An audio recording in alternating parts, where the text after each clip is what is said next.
Thank you, ma'am. So today this is an industry symposium, so obviously take whatever we're going to say with a pinch of salt. We stand on the MSD platform, and actually the topic which actually was given to me was this long-term cardiovascular safety of gliptins.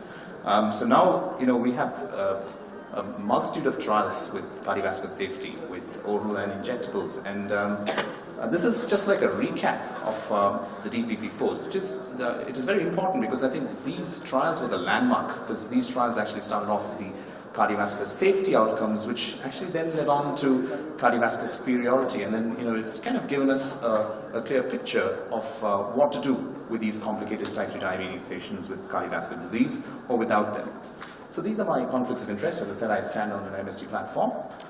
So my content of this talk, as I said, is going to be a recap. I'm going to talk a little bit and give you a review about cardiovascular benefit of glycemic lowering, which is important to recap, given now that we have a lot of cardiovascular outcome trials.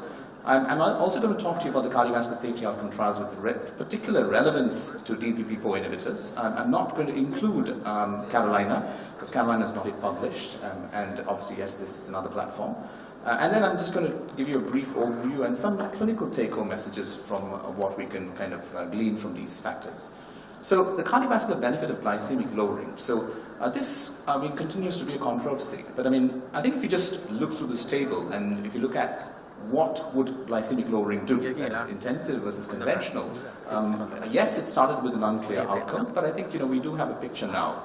We do know that in new-onset diabetes and newly detected diabetes with the UKPDS, with intensive control, basically there was good microvascular regression, but however it didn't show up with cardiovascular disease improvement or mortality. Now that obviously was not what we expected, but the long-term outcome follow-up actually made a big difference. And why was that different? Because if you look at the initial data which came out from the UKPDS, there was a difference between the arms in terms of the two arms looking at conventional and intensive of actually a 0.9% A1C difference. Whereas in the follow-up, it wasn't so, because they lost basically, the follow-up, they weren't really in a trial, it was actually a follow-up after 10 years. And then in 10 years, they did find that initial glycemic improvement did have finally benefit in terms of macrovascular outcomes, which actually set the ball rolling as to how we go about these people earlier on and actually later on in the stages of diabetes. We then had advanced ACCORD and VADT. All were complicated diabetes patients for a very long duration of time, ranging from 8 to 12 years duration.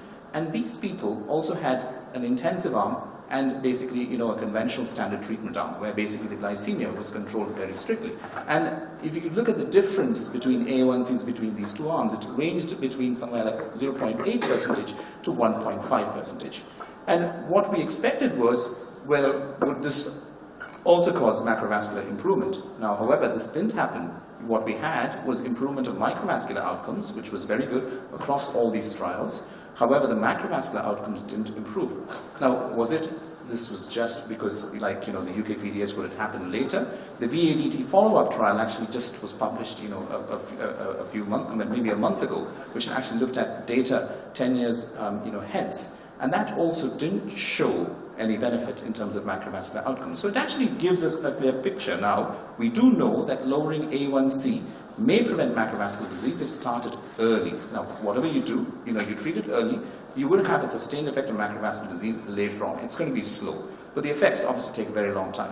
Now, if you do the same in the later onset of diabetes, you may not get that outcome. So it may still be slower, so you do need to look at multifactorial approach, which is important.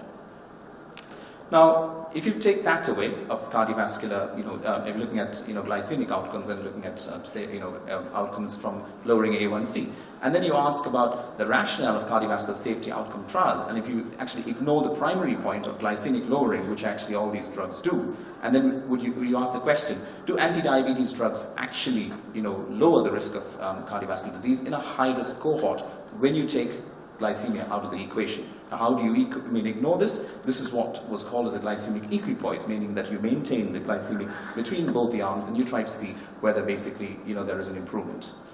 So why was this? Because obviously the paradox that we thought that glycemic lowering did not always equate to cardiovascular safety.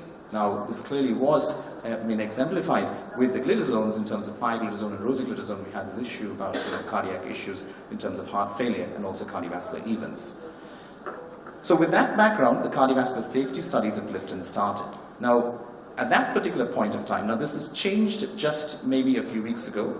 If you look at meta-analyses looking at pooling randomized controlled trials, and you compare sulfonylureas with gliptins, and you look at the cardiovascular hazards, basically it kind of showed that these pooled data a favorable outcome for gliptins. Whether it was whatever gliptin was used, and it showed that basically whether it was sitagliptin versus sulfonylureas, whether it was saxagliptin in terms of pooled studies, or whether it was linagliptin with pooled studies, all these showed that in the pooled data this was actually better. But now we do actually have an RCT which was actually presented in the ADA, which actually was the first comparative trial, which actually said that both were equal. However, the risk of hypoglycemia was very, very high in the sulfonylurea arm. And in spite of this lower hypoglycemia, this did not result in as much of cardiovascular problems as would have been expected. Now, going back to the first slide which we spoke about, maybe that this cohort was just earlier on. So, as they were early on in the history of diabetes, whatever you're going to throw at them, you throw at them well, they're going to do well in terms of cardiovascular safety. So, to differentiate now a glycemic efficacy trial and a cardiovascular outcome trial. Now, the glycemic efficacy trial, the question is basically we are asking, is a particular drug better than placebo or a known comparator or a comparator which is actually good for controlling blood glucose levels? Whereas a cardiovascular outcome trial, you're actually comparing cardiovascular outcomes. And in terms of sample sizes, a glycemic efficacy trial is normally just in a few hundreds, whereas a cardiovascular outcome trial, you actually need thousands. And the duration, if you compare both, it's generally between 6 months to 2 years for an efficacy trial, and for a cardiovascular outcome trial, it's primarily more, 2 to 4 years on an average. And inclusion criteria for a glycemic efficacy trial, it's basically very specific. However, the cardiovascular outcome trials, it's actually general, but it's mostly involving people with high cardiovascular disease risk. The endpoints of the glycemic efficacy trial is glycemia, so we look at glucose control, and the cardiovascular outcome trial are actually cardiovascular events, so it's actually event driven. So you look at the cardiovascular risk as what you're defining, whether it's going to be a 3-point MACE or a 4-point MACE. And the expectation for a glycemic efficacy trial, you're trying to see whether a particular agent has got equal or better glycemic control in comparison to a comparator or placebo. And in the CVOT trial, you're trying to see whether this particular drug with glycemic equipoise has basically cardiovascular safety, and if at all possible, any kind of superiority. So this is basically, what it is all about. And I think that is important to kind of, understand when we look at these cardiovascular outcome trials, because these trials are just answering this question: is it safe? And if it is safe, can it be superior? So if you look at the roadmap of what we have in terms of oral antidiabetic drugs, in terms of DPP-4 and SGLT2 inhibitors, these are basically the trials which basically have been completed. And you can see there are, in terms of the gliptin world, we do not have RCTs for vildagliptin, we do not have a teneligliptin, and we do not have a genagliptin. The other gliptins, we do have RCTs. And if you look at the primary and secondary endpoints too, there are certain differences. In general, 3-point MACE was included. TCOS with sitagliptin stood out for basically the 4-point MACE outcome in comparison to 3-point MACE outcome compared to others. And also in the Carmelina trial, which actually looked at linagliptin, we had a secondary renal endpoint, which was a renal composite, which was again different from the other cardiovascular disease randomized controlled trials for DPP-4 inhibitors. Now, if you look at these huge trials, the Carmelina and TCOS, and I think from a clinical standpoint, this particular comparison is very useful. And comparing these two trials actually tells us a lot of information in terms of clinical practice. Now, in Carmelina, they used linagliptin in one arm, and in TCOS it was sitagliptin. Now, both had type 2 diabetes, but the difference was TCOS primarily had cardiovascular disease. That's 100% cardiovascular disease, whereas Carmelina had 57% with cardiovascular disease.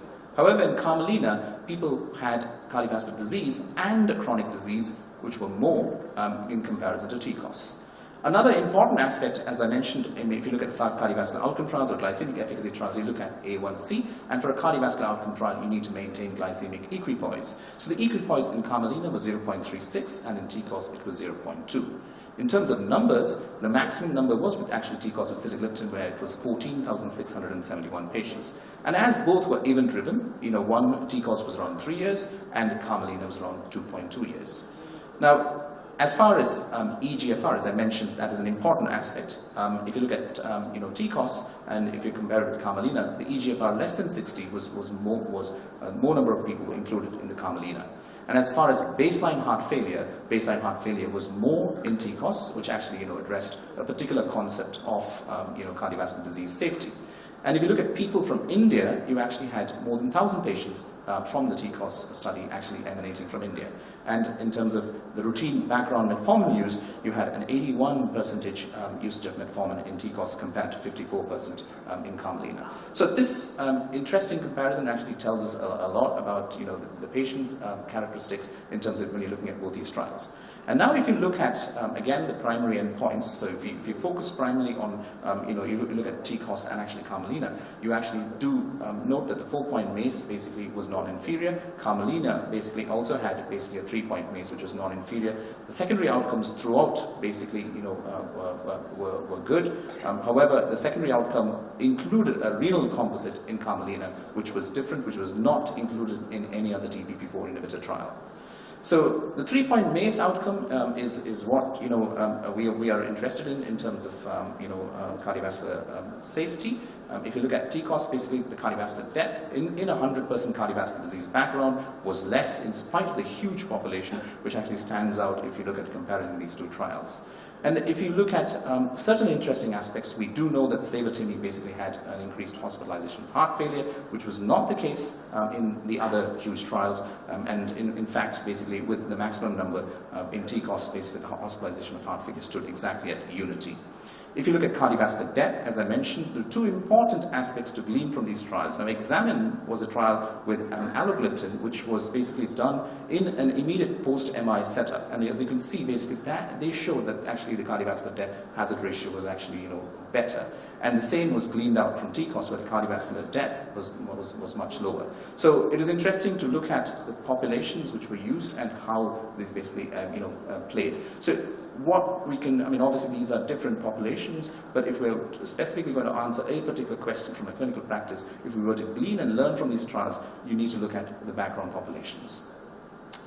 So the Carmelina renal outcomes. Now, why is this important? Because this was the only trial which actually, as I said, included people who had, chronic kidney disease as a large composite. The renal composite, unfortunately, was equal. It didn't show any particular improvement.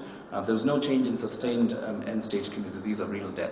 However, there was a very good significant reduction or progression to albuminuria, which was actually significant. Now, if you compare other trials, now this was post-hoc analysis or actually looking at secondary data. These were not primary data, which was actually set out by the sabertini or the TCOS, but the sabertini too showed a significant improvement in microalbuminuria as an endpoint, which was actually secondary, and the TCOS actually also showed a trend towards a decreased urine albumin-creatinine ratio, which was actually in the sitagliptin group. So you have a clear message across basically saying that microalbuminuria with these DPP-4 inhibitors do come down. You have data which actually shows it from an RCT and also from secondary endpoints from the RCTs. However, if you look at renal composite, it particularly doesn't have an improvement. And so the incidence of renal abnormalities, whether it's renal failure, end-stage kidney disease, was not reduced in any of the cardiovascular safety outcome trials with gliptins, be it the SAVOR, the TCOS, or the Carmelina. However, the microalbuminuria, which was actually looked particularly in the Carmelina, was reduced, and the secondary endpoints from the other two trials were also reduced. So, as far as renal impairment, now we are particularly interested in this particular patients because they are at high risk for cardiovascular disease. So what about the established cardiovascular safety in people with type 2 diabetes with a reduced EGFR? Now, EGFR less than 60, and if you look at TCOS primarily, the primary composite outcome 4-point was actually quite good. SAVOR also had people with EGFR less than 30 and also 30 to 50, and again, it proved to be good. And Carmelina obviously specifically had different subgroups of 45 to 60, 30 to 45, and less than 30. And all of them actually showed basically a good cardiovascular safety outcome. So this actually answers that question specifically with this relevance to cardiovascular safety in this high-risk group, that basically it is quite safe. So if we were to just look at these particular trials, and if I were to say, okay, what are the major take-home messages, or what would be the clinical implications of these cardiovascular safety outcome trials with gliptins, we could basically say that, saxagliptin, sitagliptin, and linagliptin all are safe if you look at RCTs by the 3-point MACE, with a history of cardiovascular disease or at risk of cardiovascular disease. The standout is the TCOS with the maximum number of patients, with 14,000 odd patients, with 100% cardiovascular disease involvement. Now, hospitalization to heart failure is specific to a couple of agents which are actually shown by these two RCTs in SAVOR, TIMI, and EXAMINE. And this, if you look at the trials, cannot be considered as a class effect. It probably, it could be just a cohort, it could be chance. A lot of issues which we discuss, whether it's interactions with drugs, but basically this possibly cannot be considered as a class effect. The positive impact on urine albuminary excretion clearly, stands out with all these RCTs, whether it was a primary, whether it was a secondary outcome as from the Carmelina, or whether it was post-hoc analysis or group analysis from the other two, RCTs. There is an impact on urinary albumin excretion. However, the renal composite basically was not noted to be different in the specific RCT which actually went out to look for it, the Carmelina. So we now have, in summary, cardiovascular safety outcome data with 3 out of the 6 gliptins which are available in India. And I think that basically is the take-home messages from my talk for today. Thank you very much for the opportunity.